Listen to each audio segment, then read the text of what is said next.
Hi, my name is Ben Curette, and I'm the pastor of the Gainesville Seventh-day Adventist Church here in Gainesville, Florida. If you're watching this video, I think it's safe to assume that you want to read the Bible this year. And so do we. Maybe you've read the Bible 100 times. Maybe you've started 100 times and never finished. Or maybe you've never read the Bible for yourself at all. Our prayer here is that no matter who you are, that the reading of God's Word would be a blessing on your life. Please make sure to like, subscribe, hit that notification bell on this video because we are going to be posting 1 hour segment every single day until we are done. Our goal is to get this done in 72 to 73 1-hour blocks or 2.5 months. If you'd like to read along with us, we're reading out of the New Living Translation. And if we stutter or mispronounce something, I ask that you be gracious with us. With all that being said, let's jump right into it, a 1-hour segment of the reading of God's Word. 1 Samuel chapter 5. After the Philistines captured the ark of God, they took it from the battleground at Ebenezer to the town of Ashdod. They carried the ark of God into the temple of Dagon and placed it beside an idol of Dagon. But when the citizens of Ashdod went to see it the next morning, Dagon had fallen with his face to the ground in front of the ark of the Lord. So they took Dagon and put him in his place again. But the next morning, the same thing happened. Dagon had fallen face down before the ark of the Lord again. This time, his head and hands had broken off and were lying in the doorway. Only the trunk of his body was left intact.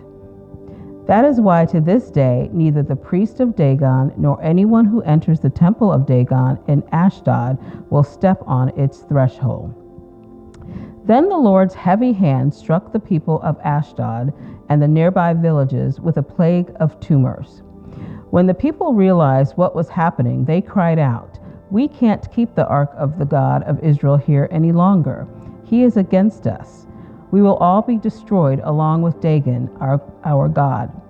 So they called together the rulers of the Philistines' towns and asked, "What should we do with the ark of the God of Israel?" The rulers discussed it and replied, "Move it to the town of Gath." So they moved the ark of the God of Israel to Gath. But when the ark arrived at Gath, the Lord's heavy hand fell on its men, young and old. He struck them with a plague of tumors, and there was a great panic. So they sent the ark of God to the town of Ekron. But when the people of Ekron saw it coming, they cried out, "They are bringing the ark of the God of Israel here to kill us too."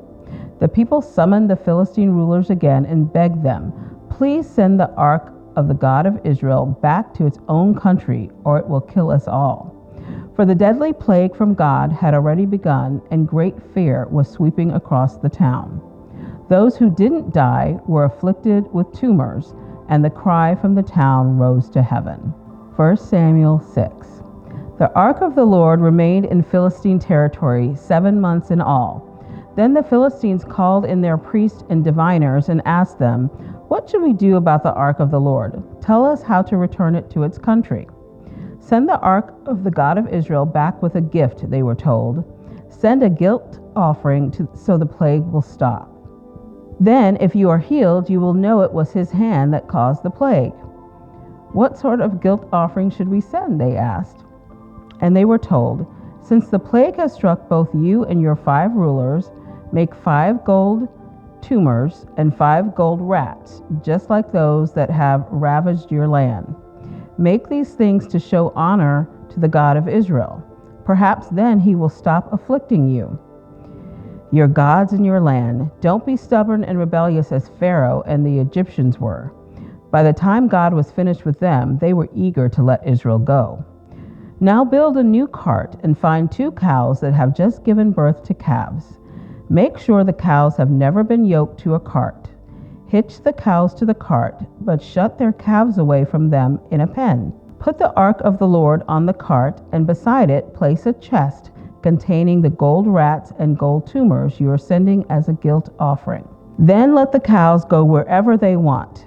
If they cross the border of our land and go to Beth Shemesh, we will know it was the Lord who brought this great disaster upon us. If they don't, we will know it was not his hand that caused the plague. It came simply by chance." So these instructions were carried out. 2 cows were hitched to the cart, and their newborn calves were shut up in a pen. Then the ark of the Lord and the chest containing the gold rats and gold tumors were placed on the cart. And sure enough, without veering off in other directions, the cows went straight along the road toward Beth Shemesh, lowing as they went. The Philistine rulers followed them as far as the border of Beth Shemesh. The people of Beth Shemesh were harvesting wheat in the valley, and when they saw the ark, they were overjoyed. The cart came into the field of a man named Joshua and stopped beside a large rock. So the people broke up the wood of the cart for a fire and killed the cows and sacrificed them for the Lord as a burnt offering. Several men of the tribe of Levi lifted the ark of the Lord and the chest containing the gold rats and gold tumors from the cart and placed them on the large rock. Many sacrifices and burnt offerings were offered to the Lord that day by the people of Beth Shemesh. The 5 Philistine rulers watched all this and then returned to Ekron the same day. The 5 gold tumors sent by the Philistines as a guilt offering to the Lord were gifts from the rulers of Ashdod, Gaza, Ashkelon, Gath, and Ekron. The 5 gold rats represented the 5 Philistine towns and their surrounding villages, which were controlled by the 5 rulers. The large rock at Beth Shemesh, where they set the ark of the Lord, still stands in the field of Joshua as a witness to what happened there. But the Lord killed 70 men from Beth Shemesh because they looked into the ark of the Lord. And the people mourned greatly because of what the Lord had done. "Who is able to stand in the presence of the Lord, this holy God?" They cried out. "Where can we send the ark from here?" So they sent messengers to the people at Kiriath Jearim and told them, "The Philistines have returned the ark of the Lord. Come here and get it." 1 Samuel chapter 7.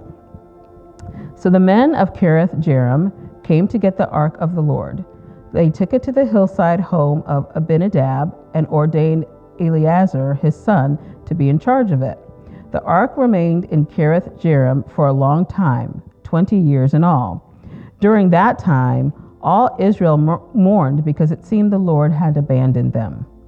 Then Samuel said to the people of Israel, "If you want to return to the Lord with all your hearts, get rid of your foreign gods and your images of Ashtaroth. Turn your hearts to the Lord and obey him alone. Then he will rescue you from the Philistines." So the Israelites got rid of their images of Baal and Ashtaroth and worshipped only the Lord. Then Samuel told them, "Gather all of Israel to Mizpah, and I will pray to the Lord for you."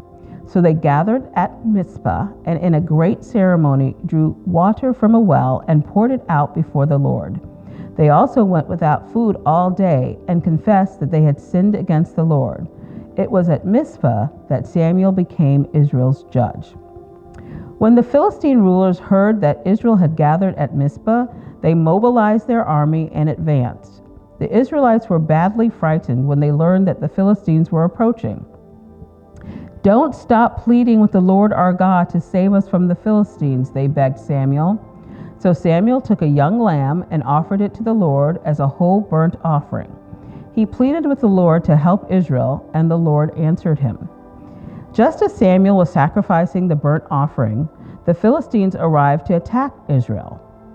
But the Lord spoke with a mighty voice of thunder from heaven that day, and the Philistines were thrown into such confusion that the Israelites defeated them.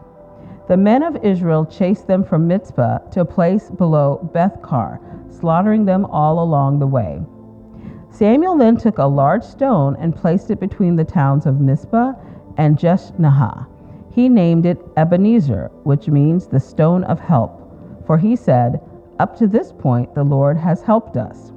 So the Philistines were subdued and didn't invade Israel again for some time. And throughout Samuel's lifetime, the Lord's powerful hand was raised against the Philistines. The Israelite villages near Ekron and Gath that the Philistines had captured were restored in Israel, along with the rest of the territory that the Philistines had taken, and there was peace between Israel and the Amorites in those days. Samuel continued as Israel's judge for the rest of his life. Each year he traveled around, setting up his court, first at Bethel, then at Gilgal, and then at Mizpah. He judged the people of Israel at each of these places. Then he would return to his home at Ramah, and he would hear cases there too. And Samuel built an altar to the Lord at Ramah. 1 Samuel 8. As Samuel grew old, he appointed his sons to be judges over Israel. Joel and Abijah, his oldest sons, held court in Beersheba. But they were not like their father. They were greedy for money. They accepted bribes and perverted justice. Finally, all the elders of Israel met at Ramah to discuss the matter with Samuel. Look, they told him, you are now old, and your sons are not like you. Give us a king to judge us like the other nations have. Samuel was displeased with their requests and went to the Lord for guidance. Do everything they say to you, the Lord replied, for they are rejecting me, not you. They don't want me to be their king any longer. Ever since I brought them from Egypt, they have continually abandoned me and followed other gods. And now they are giving you the same treatment. Do as they ask, but solemnly warn them about the way a king will reign over them. So Samuel passed on the Lord's warning to the people who were asking him for a king. This is how a king will reign over you, Samuel said.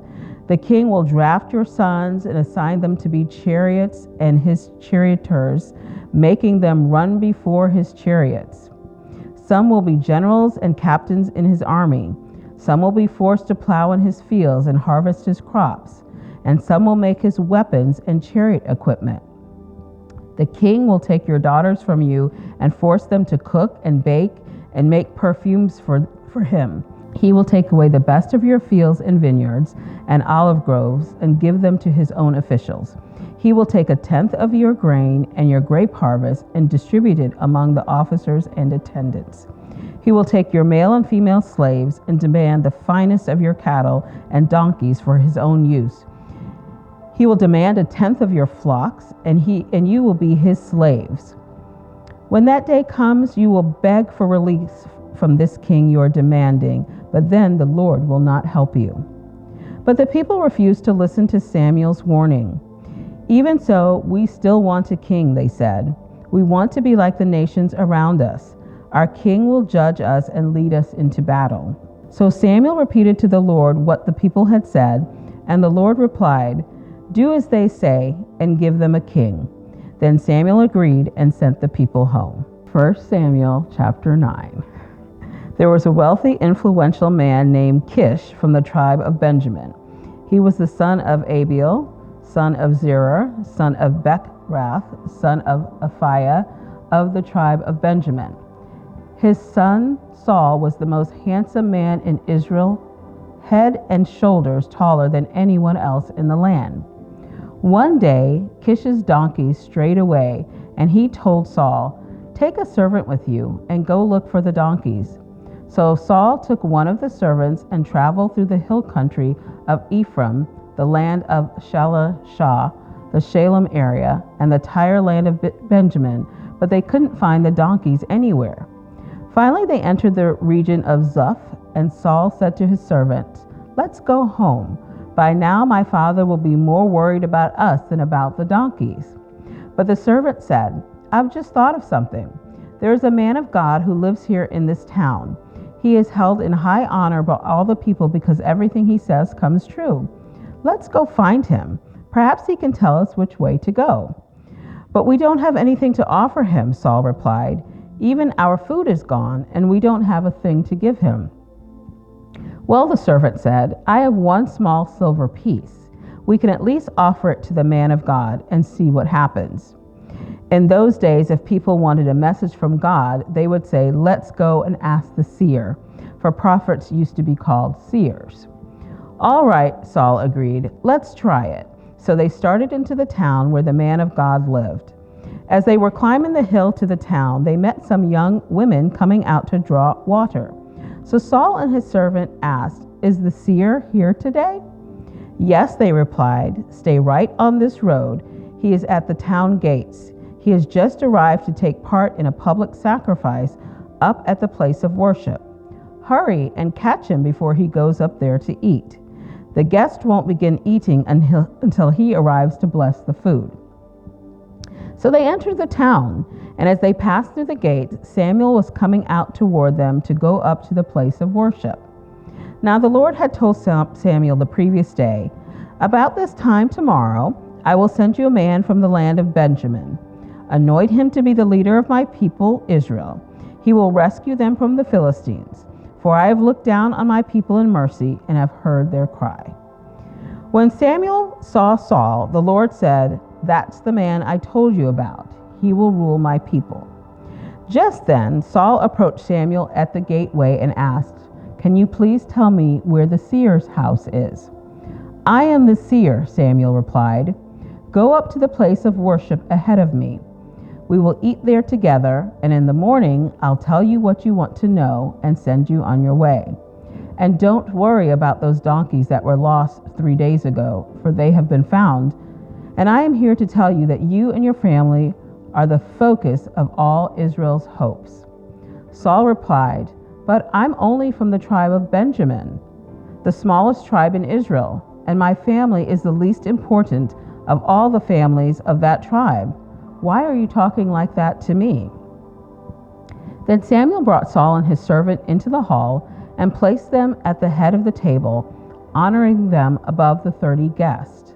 Samuel then instructed the cook to bring Saul the finest cut of meat, the piece that had been set aside for the guest of honor. So the cook brought in the meat and placed it before Saul. "Go ahead and eat it," Samuel said.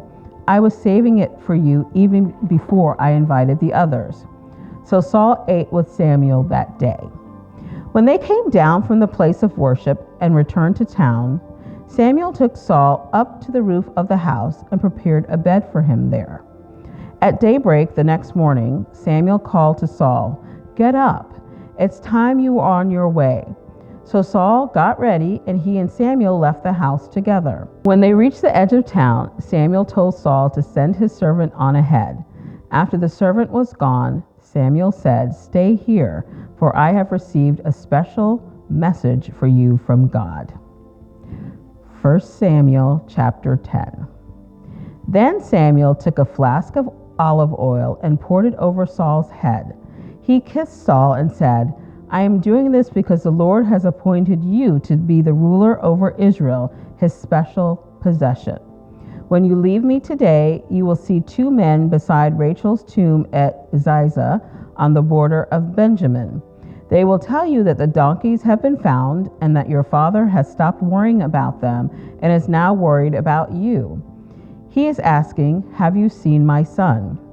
When you get to the oak of Tabor, you will see 3 men coming toward you who are on their way to worship God at Bethel.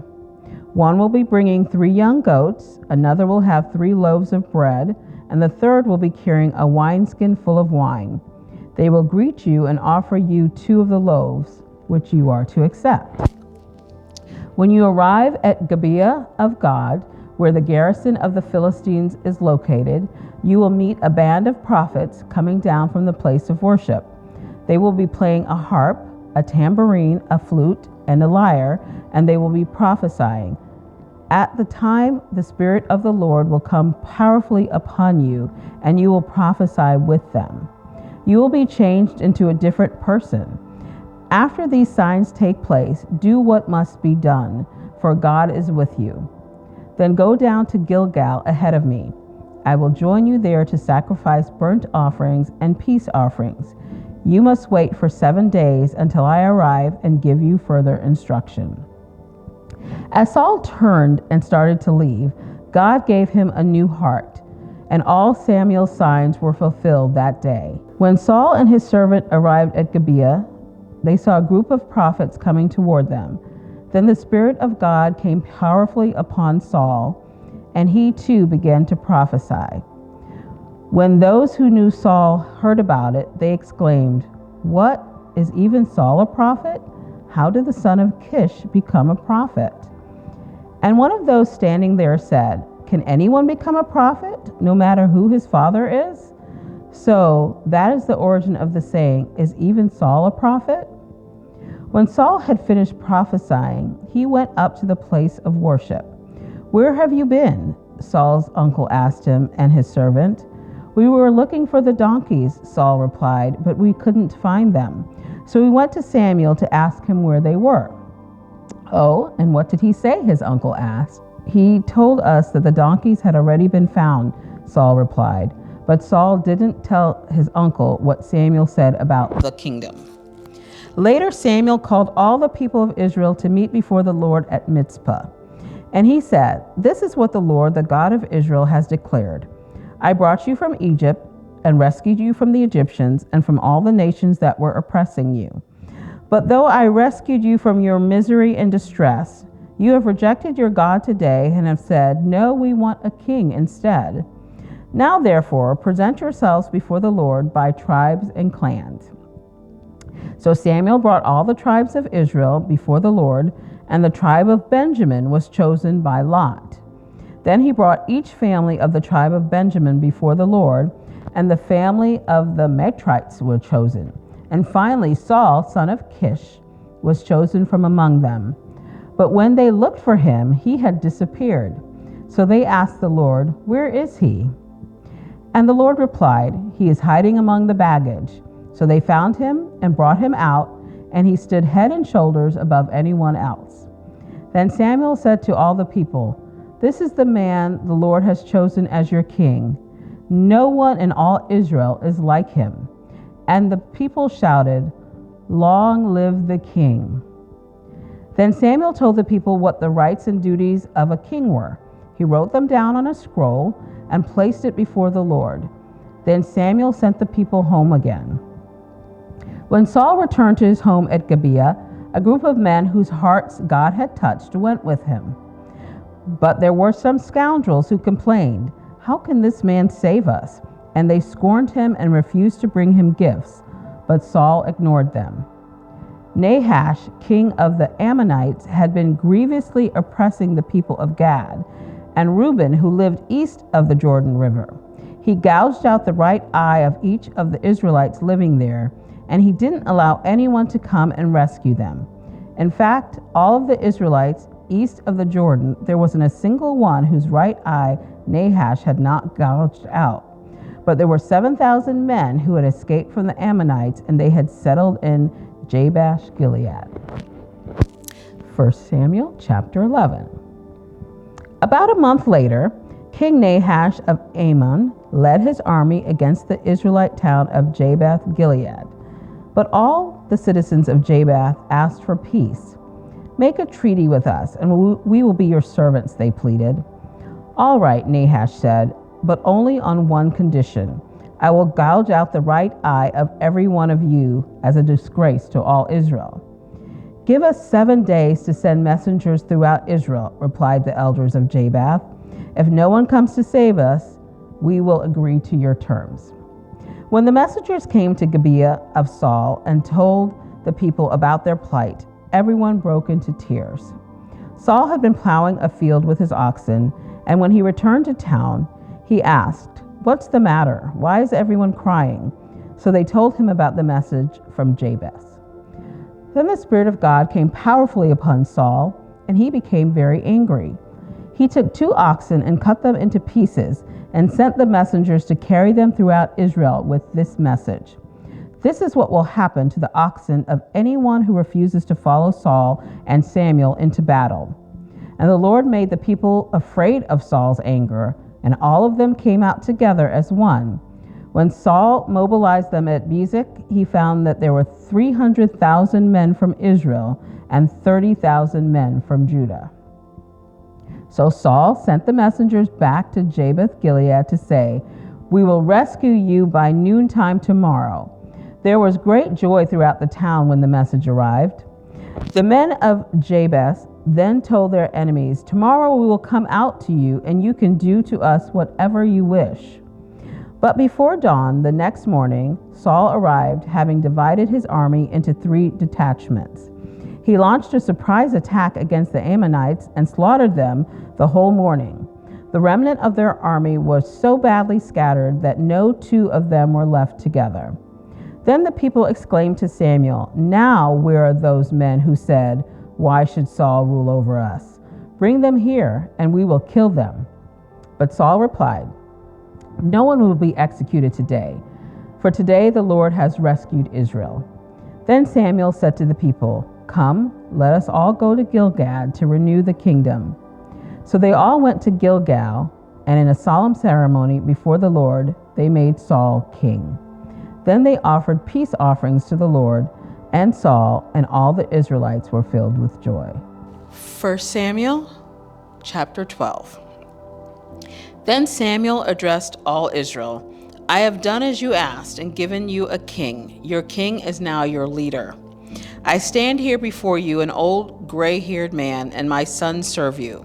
I have served as your leader from the time I was a boy to this very day. Now testify against me in the presence of the Lord and before his anointed one. Whose ox or donkey have I stolen? Have I ever cheated any of you? Have I ever oppressed you? Have I ever taken a bribe and perverted justice? Tell me, and I will make right whatever I have done wrong." "No," they replied, "you have never cheated or oppressed us, and you have never taken even a single bribe." "The Lord and his anointed one are my witnesses today," Samuel declared, "that my hands are clean." "Yes, he is a witness," they replied. "It was the Lord who appointed Moses and Aaron," Samuel continued. "He brought your ancestors out of the land of Egypt. Now stand here quietly before the Lord as I remind you of all the great things the Lord has done for you and your ancestors." When the Israelites were in Egypt and cried out to the Lord, he sent Moses and Aaron to rescue them from Egypt and to bring them into this land. But the people soon forgot about the Lord their God, so he handed them over to Sisera, the commander of Hazar's army, and also to the Philistines and to the king of Moab who fought against them.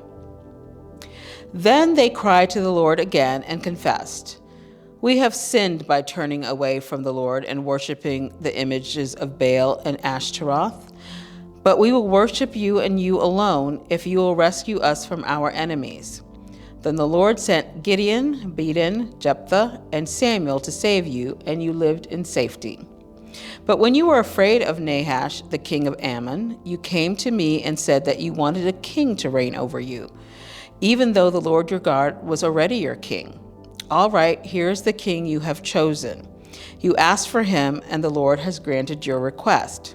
Now, if you fear and worship the Lord and listen to his voice, and if you do not rebel against the Lord's command, then both you and your king will show that you recognize the Lord as your God. But if you rebel against the Lord's commands and refuse to listen to him, then his hand will be as heavy upon you as it was upon your ancestors. Now stand here and see the great thing the Lord is about to do. You know that it does not rain at this time of the year during the wheat harvest. I will ask the Lord to send thunder and rain today. Then you will realize how wicked you have been in asking the Lord for a king. So Samuel called to the Lord, and the Lord sent thunder and rain that day. And all the people were terrified of the Lord and of Samuel. "Pray to the Lord your God for us, or we will die," they all said to Samuel. "For now we have added to our sins by asking for a king." "Don't be afraid," Samuel reassured them. "You have certainly done wrong, but make sure now that you worship the Lord with all your heart. And don't turn your back on him. Don't go back to worshiping worthless idols that cannot help or rescue you. They are totally useless. The Lord will not abandon his people because they would dishonor his great name, for it has pleased the Lord to make you his very own people. As for me, I will certainly not sin against the Lord by ending my prayers for you, and I will continue to teach you what is good and right. But be sure to fear the Lord and faithfully serve him. Think of all the wonderful things that he has done for you. But if you continue to sin, you and your king will be swept away." 1 Samuel chapter 13. Saul was 30 years old when he became king, and he reigned for 42 years. Saul selected 3,000 special troops from the army of Israel and sent the rest of the men home. He took 2,000 of the chosen men with him to Michmash and the hill country of Bethel. The other 1,000 went with Samuel's son Jonathan to Gibeah and the land of Benjamin. Soon after this, Jonathan attacked and defeated the garrison of Philistines at Geba. The news spread quickly among the Philistines, so Saul blew the ram's horn throughout the land, saying, "Hebrews, hear this, rise up and revolt." All Israel heard the news that Saul had destroyed the Philistine garrison at Geba, and that the Philistines now hated the Israelites more than ever. So the entire Israelite army was summoned to join Saul at Gilgal. The Philistines mustered a mighty army of 3,000 chariots, 6,000 charioteers, and as many warriors as the grains of sand on the seashore. They camped at Michmash, east of Beth-aven. The men of Israel saw what a tight spot they were in, and because they were hard-pressed by the enemy, they tried to hide in caves, thickets, rocks, holes, and cisterns. Some of them crossed the Jordan River and escaped to the land of Gad and Gilead. Meanwhile, Saul stayed at Gilgal, and his men were trembling with fear. Saul waited there 7 days for Samuel, as Samuel had instructed him earlier, but Samuel still didn't come. Saul realized that his troops were rapidly slipping away, so he demanded, "Bring me the burnt offering and the peace offerings." And Saul sacrificed the burnt offering himself. Just as Saul was finishing the burnt offering, Samuel arrived. Saul went out to meet and welcome him, but Samuel said, "What is this you have done?" Saul replied, "I saw my men scattering from me, and you didn't arrive when you said you would, and the Philistines are at Michmash ready for battle. So I said, the Philistines are ready to march against us at Gilgal, and I haven't even asked for the Lord's help. So I felt compelled to offer the burnt offering myself before you came." "How foolish," Samuel exclaimed. "You have not kept the command of the Lord your God gave you. Had you kept it, the Lord would have established your kingdom over Israel forever. But now your kingdom must end, for the Lord has sought out a man after his own heart. The Lord has already appointed him to be the leader of his people, because you have not kept the Lord's command." Samuel then left Gilgal and went on his way, but the rest of the troops went with Saul to meet the army. They went up from Gilgal to Gibeah in the land of Benjamin. When Saul counted the men who were left with him, he found only 600 were left. Saul and Jonathan and the troops with them were staying at Geba in the land of Benjamin. The Philistines set up their camp at Michmash. 3 riding parties soon left the camp of the Philistines. One went north to Ophrah in the land of Shual, and another went west to Beth Horon, and the third moved toward the border above the valley of Zeboim near the wilderness. There were no blacksmiths in the land of Israel in those days. The Philistines wouldn't allow them for fear they would make swords and spears for the Hebrews. So whenever the Israelites needed to sharpen their plowshares, picks, axes, or sickles, they had to take them to a Philistine blacksmith. The charges were as follows: 1/4 of an ounce of silver for sharpening, a plowshare or a pick, and 1/8 of an ounce for sharpening an axe or making the point of an axe goad. So on the day of the battle, none of the people of Israel had a sword or spear except for Saul and Jonathan.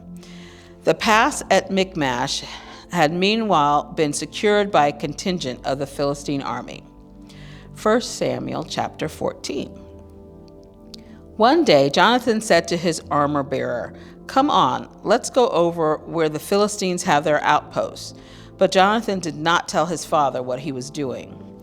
Meanwhile, Saul and his 600 men were camped on the outskirts of Gibeah, around the pomegranate tree at Migron. Among Saul's men was Ahiah, the priest who was wearing the ephod, the priestly vest. Ahiah was the son of Ichabod's brother, Ahitub, son of Phinehas, son of Eli, the priest of the Lord, who had served at Shiloh. No one realized that Jonathan had left the Israelite camp. To reach the Philistine outpost, Jonathan had to go down between two rocky cliffs that were called Bozez and Sina. The cliff on the north was in front of Michmash, and the one on the south was in front of Geba. "Let's go across to the outpost of those pagans," Jonathan said to his armor-bearer. "Perhaps the Lord will help us, for nothing can hinder the Lord. He can win a battle, whether he was many warriors or only a few." "Do what you think is best," the armor-bearer replied. "I'm with you completely, whatever you decide." "All right then," Jonathan said to him. "We will cross over and let them see us. If they say to us, 'Stay where you are or we'll kill you,' then we will stop and not go up to them. But if they say, 'Come on up and fight,' then we will go up. That will be the Lord's sign that he will help us defeat them." When the Philistines saw them coming, they shouted, "Look, the Hebrews are crawling out of their holes." Then the men from the outpost shouted to Jonathan, "Come on up here and we'll teach you a lesson." "Come on, climb right behind me," Jonathan said to his armor-bearer, "for the Lord will help us defeat them." So they climbed up using both hands and feet, and the Philistines fell before Jonathan, and his armor-bearer killed those who came behind them. They killed some 20 men in all, and their bodies were scattered over about half an acre. Suddenly, panic broke out in the Philistine army, both in the camp and in the field, including even the outpost and raiding parties. And just then, an earthquake struck, and everyone was terrified. Saul's lookouts in Gibeah of Benjamin saw a strange sight. The vast army of Philistines began to melt away in every direction. "Call the roll and find out who's missing," Saul ordered. And when they checked, they found that Jonathan and his armor-bearer were gone. Then Saul shouted to Ahiah, "Bring the ephod here," for at that time Ahiah was wearing the ephod in front of the Israelites. But while Saul was talking to the priest, the confusion in the Philistine camp grew louder and louder. So Saul said to the priest, "Never mind, let's get going." Then Saul and his men rushed out to the battle and found the Philistines killing each other. There was terrible confusion everywhere. Even the Hebrews who had previously gone over to the Philistine army revolted and joined in with Saul, Jonathan, and the rest of the Israelites. Likewise, the men of Israel who were hiding in the hill country of Ephraim joined the chase when they saw the Philistines running away. So the Lord saved Israel that day, and the battle continued to rage even beyond Beth-aven. Now the men of Israel were pressed to exhaustion that day because Saul had placed them under an oath, saying, "Let a curse fall on anyone who eats before evening, before I have full revenge on my enemies." So no one ate anything all day, even though they had all found honeycomb on the ground in the forest. They didn't dare touch the honey because they all feared the oath they had taken. But Jonathan had not heard his father's command, and he dipped the end of his stick into a piece of honeycomb and ate the honey. After he had eaten it, he felt refreshed. But one of the men saw him and said, "Your father made the army take a strict oath that anyone who eats food today will be cursed. That is why everyone is weary and faint."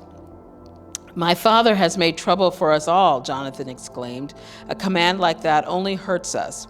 See how refreshed I am now that I have eaten this little bit of honey." If the men had been allowed to eat freely from the food they found among our enemies, think how many more Philistines we could have killed. They chased and killed the Philistines all day from Michmash to Ajalon, growing more and more faint. That evening they rushed for the battle, plundered and butchered the sheep, goats, cattle, and calves, but they ate them without draining the blood. Someone reported to Saul, "Look, the men are sinning against the Lord by eating meat that still has blood in it." "This is very wrong," Saul said. "Find a large stone and roll it over here. Then go out among the troops and tell them, 'Bring the cattle, sheep, and goats here to me. Kill them here and drain the blood before you eat them. Do not sin against the Lord by eating meat with the blood still in it.'" So that night, all the troops brought their animals and slaughtered them there. Then Saul built an altar to the Lord. It was the first of the altars he built to the Lord. Then Saul said, "Let's chase the Philistines all night and plunder them until sunrise. Let's destroy every last one of them." His men replied, "We'll do whatever you think is best." But the priest said, "Let's ask God first." So Saul asked God, "Should we go after the Philistines? Will you help us defeat them?" But God made no reply that day. Then Saul said to the leaders, "Something's wrong. I want all my commanders to come here. We must find out what sin was committed today. I vow by the name of the Lord who rescued Israel that the sinner will surely die, even if it is my own son Jonathan." But no one would tell him what the trouble was. Then Saul said, "Jonathan and I will stand over here, and all of you stand over there." And the people responded to Saul, "Whatever you think is best." Then Saul prayed, "O Lord God of Israel, please show us who is guilty and who is innocent." Then they cast sacred lots, and Jonathan and Saul were chosen as the guilty ones, and the people were declared innocent. Then Saul said, "Now cast lots again and choose between me and Jonathan." And Jonathan was shown to be the guilty one. "Tell me what you have done," Saul demanded of Jonathan. "I tasted a little honey," Jonathan admitted. "It was only a little bit on the end of my stick. Does that deserve death?" "Yes, Jonathan," Saul said, "you must die. May God strike me and even kill me if you do not die for this." But the people broke in and said to Saul, "Jonathan has won this great victory for Israel. Should he die? Far from it. As surely as the Lord lives, not one hair on his head will be touched, for God helped him do a great deed today." So the people rescued Jonathan, and he was not put to death. Then Saul called back the army from chasing the Philistines, and the Philistines returned home. Now when Saul had secured his grasp on Israel's throne, he fought against his enemies in every direction, against Moab, Ammon, Edom, the kings of Zobah, and the Philistines, and wherever he turned, he was victorious. He performed great deeds and conquered the Amalekites, saving Israel from all those who had plundered them. Saul's sons included Jonathan, Ishbosheth, and Malchishua. He also had two daughters, Merab, who was older, and Michal. Saul's wife was Ahinoam, the daughter of Ahimaaz. The commander of Saul's army was Abner, the son of Saul's uncle Ner. Saul's father Kish and Abner's father Ner were both sons of Abiel. The Israelites fought constantly with the Philistines through Saul's lifetime. So whenever Saul observed a young man who was brave and strong, he drafted him into his army. 1 Samuel chapter 15. One day Samuel said to Saul, "It was the Lord who told me to anoint you as king of his people Israel. Now listen to this message from the Lord. This is what the Lord of heaven's armies has declared. I have decided to settle accounts with the nation of Amalek for opposing Israel when they came from Egypt.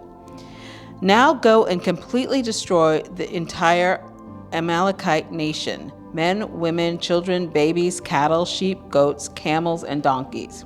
So Saul mobilized his army at Telem. There were 200,000 soldiers from Israel and 10,000 men from Judah.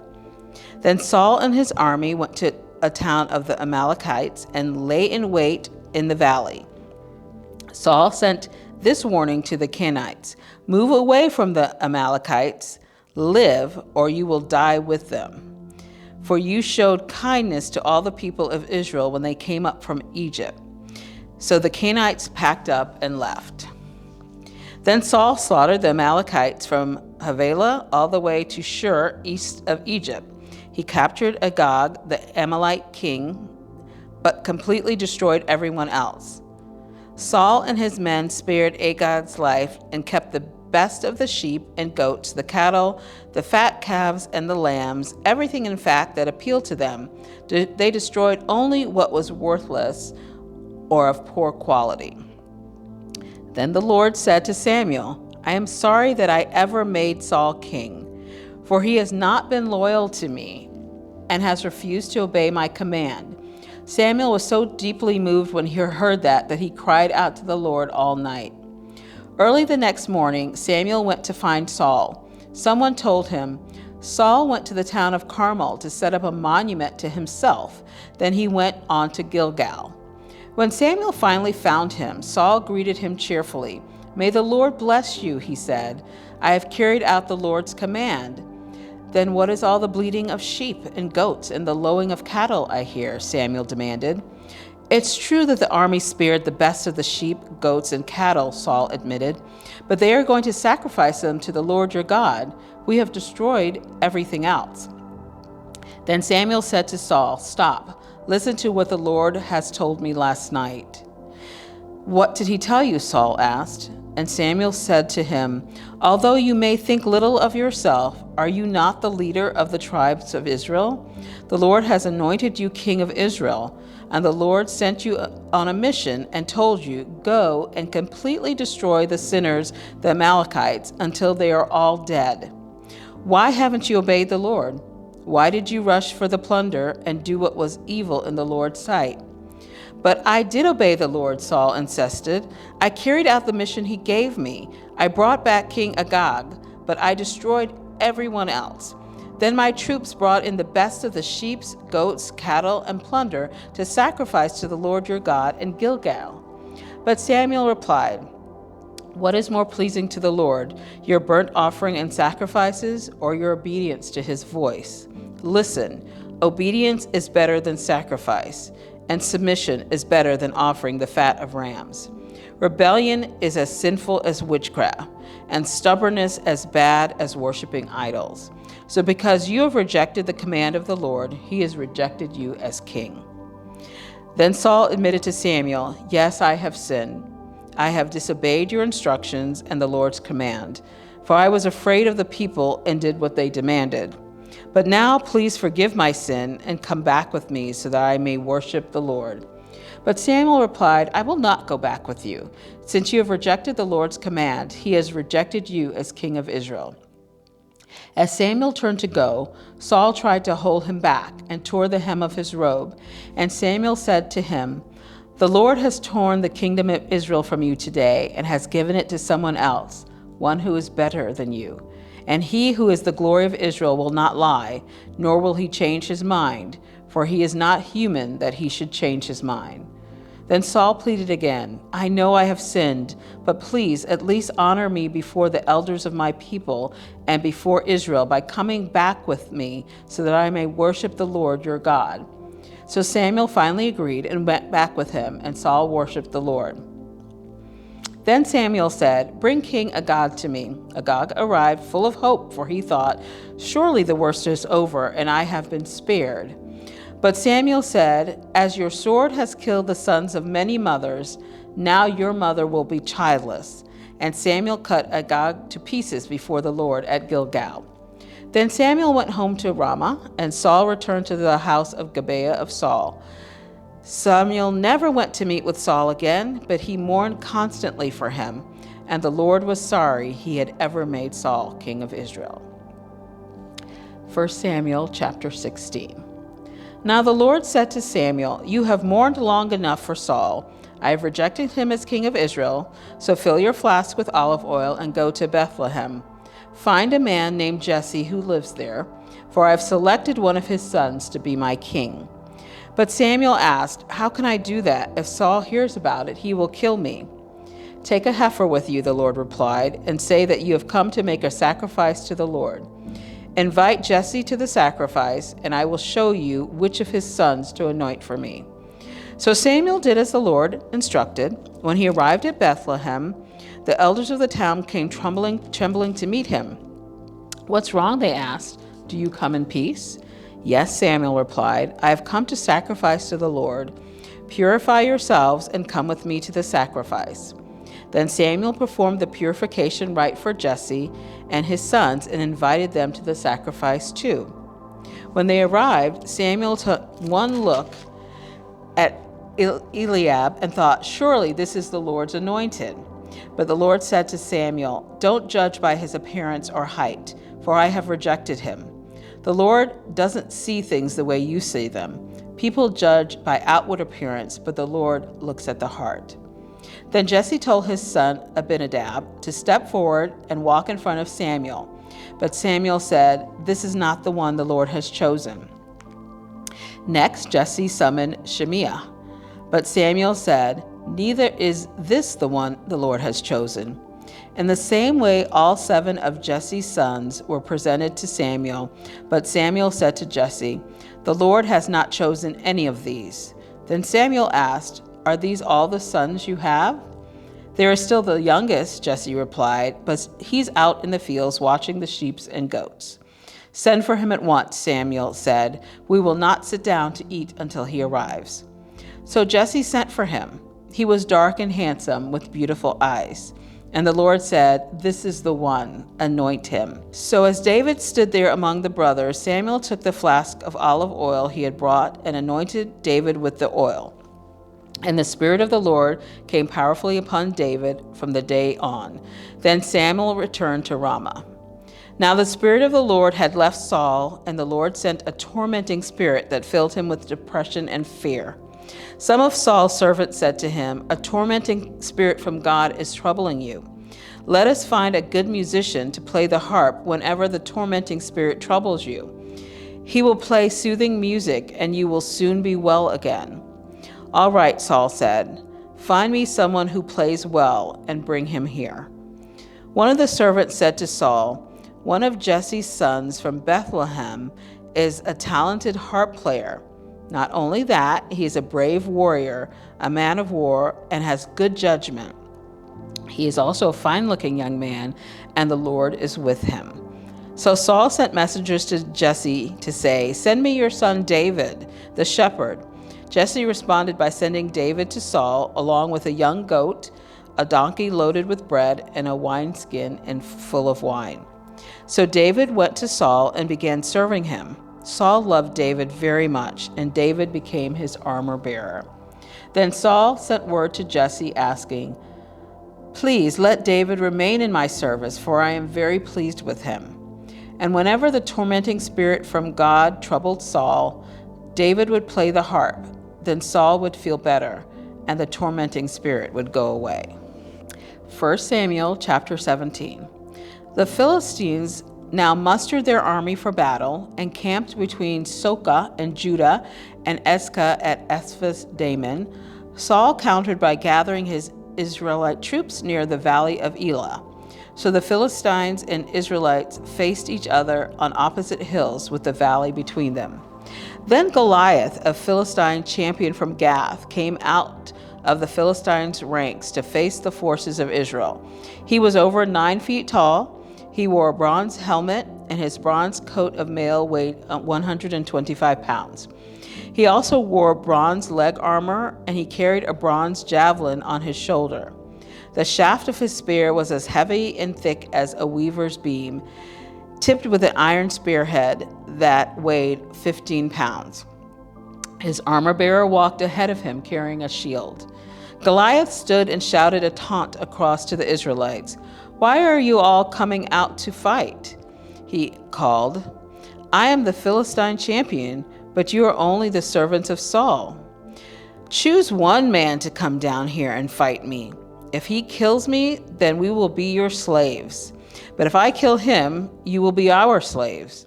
I defy the armies of Israel today. Send me a man who will fight me."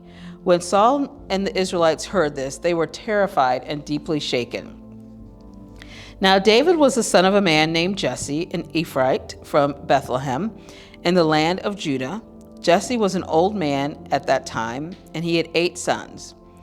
Jesse's 3 older sons, Eliab, Abinadab, and Shemaiah, had already joined Saul's army to fight the Philistines. David was the youngest son.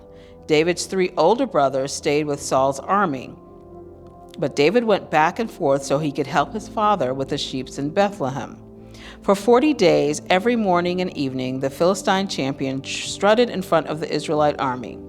One day, Jesse said to David, "Take this basket of roasted grain and these 10 loaves of bread and carry them quickly to your brothers, and give these 10 cuts of cheese to their captain. See how your brothers are getting along and bring back a report of how they are doing." David's brothers were with Saul and the Israelite army at the valley of Elah, fighting against the Philistines. So David left the sheep with another shepherd and set out early the next morning with the gifts, as Jesse had directed him. He arrived at the camp just as the Israelite army was leaving for the battlefield with shouts and battle cries. Soon the Israelite and Philistine forces stood facing each other, army against army. David left his things with the keeper of supplies and hurried out to the ranks to greet his brothers. As he was talking with them, Goliath, the Philistine champion from Gath, came out from the Philistine ranks. Then David heard him shout his usual taunt to the army of Israel. As soon as the Israelite army saw him, they began to run away in fright. "Have you seen the giant?" the men asked. "He comes out each day to defy Israel. The king has offered a huge reward to anyone who kills him.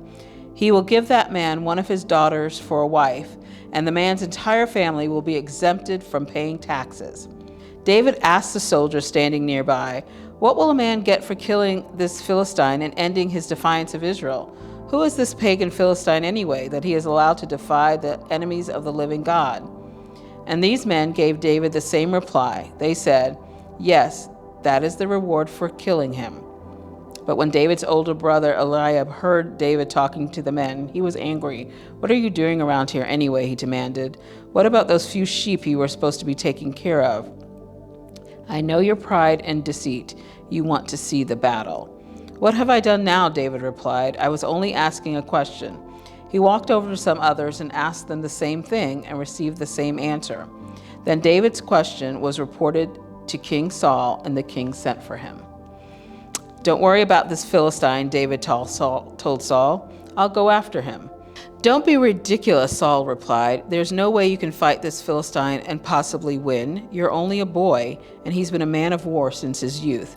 But David persisted. "I have been taking care of my father's sheep and goats," he said. "When a lion or a bear came to steal a lamb from the flock, I go after it with a club and rescue the lamb from its mouth. If the animal turns on me, I catch it by the jaw and club it to death. I have done this to both lions and bears, and I'll do this again to this pagan Philistine too, for he has defied the armies of the living God. The Lord, who rescued me from the claws of the lion and the bear, will rescue me from this Philistine." Saul finally consented. "All right, go ahead," he said, "and may the Lord be with you." Then Saul gave David his own armor, a bronze helmet, and a coat of mail. David put it on, strapped the sword over it, and took a step or two to see what it was like, for he had never worn such things before. "I can't go in these," he protested to Saul. "I'm not used to them." So David took them off again. He picked up 5 smooth stones from a stream and put them in his shepherd's bag. Then, armed only with his shepherd's staff and sling, he started across the valley to fight the Philistine. Goliath walked out toward David with his shield bearer ahead of him, sneering in contempt to this ruddy-faced boy. "Am I a dog," he roared at David, "that you come at me with a stick?" And he cursed David by the names of his gods. "Come over here, and I'll give your flesh to the birds and wild animals," Goliath yelled. David replied to the Philistine, "You come to me with a sword, spear, and javelin, but I come to you in the name of the Lord of heaven's armies, the God of the armies of Israel, whom you have defied. Today the Lord will conquer you, and I will kill you and cut off your head. And then I will give the dead bodies of your men to the birds and wild animals, and the whole world will know that there is a God in Israel. And everyone assembled here will know that the Lord rescues his people, but not with a sword and spear. This is the Lord's battle, and he will give you to us."